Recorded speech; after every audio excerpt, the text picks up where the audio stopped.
बिस्मिल्लाहिर्रहमानिर्रहीम। Zunair online property adviser की तरफ सब दोस्तों को अस्सलाम वालेकुम। दुआ है कि मेरे दोस्त सारे खुश रहन, आबाद रहन, सारे सामीन जेड़े हसते मुस्कुराते रहन। दोस्तों एक मकान रकबा तुहाडे लई लैके आया 5 एकड़ नाल डेरादारी वेचा थारी और मैटर रोड आ जितों बस लंघदी आ रही आ सामने मैटर रोड तो बिल्कुल करीब है 2 एकड़ की दूरी ते रकबा मौजूद है। पिछले पासे भी रोड लग रहा इनू 5 एकड़ की सीधी लैन आ। बड़ा ही ज़बरदस्त किस्म का रकबा, जानदार रकबा है। हाकड़ा नहर ते रकबा आ। जेड़ा भी दोस्त खरीदना चाहता हो कॉल कर सकता। इतों थोड़ी जी दूरी ते वड्डे वड्डे जेड़े दरख्त नज़र आ रहे हो हाकड़ा नहर आ। जेड़ा भी दोस्त खरीदना चाहे कॉल कर सकता 0346 74 74 274 या 0304 14 74 274। आल पाकिस्तान प्रॉपर्टीज़ मेरा यूट्यूब चैनल है, उन्होंने लाजमी सबसक्राइब करियो। आप फसल चैक कर लो तुसी।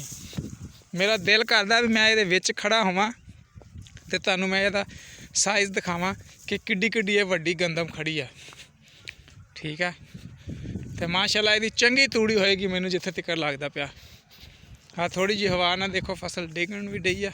बहुत प्यारी गंदम खड़ी है तो चंगा कद की खड़ी है। जेड़ा भी दोस्त खरीदना चाहे फौरी कॉल कर ले 0346 74 74 274 या 0304 14 74 274। आल पाकिस्तान प्रॉपर्टीज़ मेरा यूट्यूब चैनल है, उन्होंने लाजमी सबसक्राइब करियो।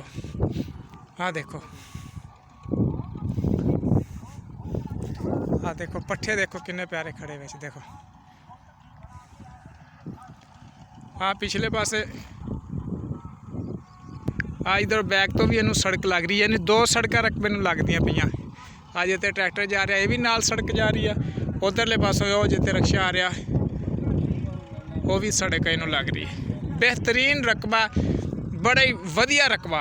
जेड़ा भी दोस्त खरीदना चाहे फौरी कॉल कर लियो 0346 74 74 274 या 0304 14 74 274। आल पाकिस्तान प्रॉपर्टीज़ मेरा यूट्यूब चैनल है। थले लाल रंग का बटन इनू नप के चैनल को लाजमी सबसक्राइब कर दियो।